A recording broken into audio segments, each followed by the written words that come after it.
જય દ્વારકાધીશ. દ્વારકામાં આવેલ ગોપી તળાવ પૂર્વે ગોપીઓનું નિવાસ સ્થાન હતું. આથી જ તેને ગોપીભૂ એટલે કે ગોપીઓની ભૂમિ નામ પ્રાપ્ત થયું છે. ગોપીઓના અનન્ય પ્રેમ અને અનુરાગથી અહીં ગોપીચંદનની ઉત્પત્તિ થઈ.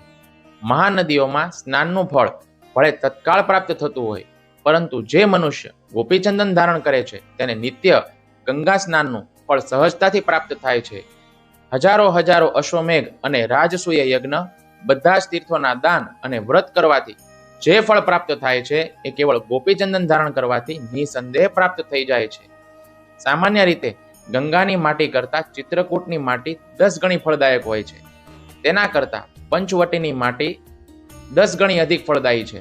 આનાથી પણ 100 ગણું ગોપીચંદન લગાવવાનું ફળ છે. ગોપીચંદન અને વૃંદાવનની માટીનું મહાત્મય સમાન ગણવામાં આવ્યું છે. જો સેંકડો પાપોથી લદાયેલો મહાપાપી પણ ગોપીચંદન ધારણ કરેલો હોય તો તેને સ્વયં યમરાજ પણ પોતાની પુરીમાં લઈ જવાની હિંમત નથી કરી શકતા. તો પછી યમદૂતોની તો વાત જ શું કરવી.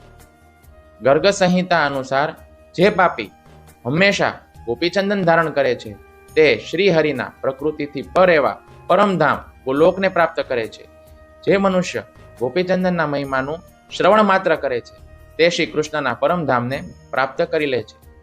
સ્કંદ પુરાણ અનુસાર મનુષ્ય ગોપીચંદનનું તિલક અવશ્ય ધારણ કરવું જોઈએ. આવો મનુષ્ય જ્યાં પણ ભ્રમણ કરે છે તે પ્રદેશ પવિત્ર થઈ જાય છે, અને જ્યાં સાક્ષાત ગોપીચંદન પ્રાપ્ત થાય છે તેના મહાત્મયનું તો વર્ણન જ શું કરવું. જેના ઘરમાં હંમેશા ગોપીચંદનની પવિત્ર માટી નિવાસ કરે છે ત્યાં કળિયુગમાં પણ શ્રી કૃષ્ણ સહિત સાક્ષાત દ્વારકા વિદ્યમાન રહે છે.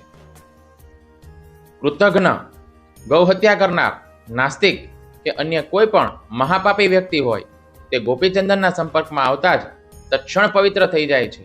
જે મનુષ્ય અન્ય વૈષ્ણવોને ગોપીચંદન પ્રેમપૂર્વક દાન કરે છે તે પોતાના 100 પેઢીના કુળનો ઉદ્ધાર કરે છે. જેના ઘરમાં દ્વારકામાં ઉત્પન્ન થયેલી તુલસી હોય છે તે ઘરમાં પ્રવેશ કરતા યમના દૂતો સહિત સ્વયં યમરાજ પણ ભયભીત રહે છે.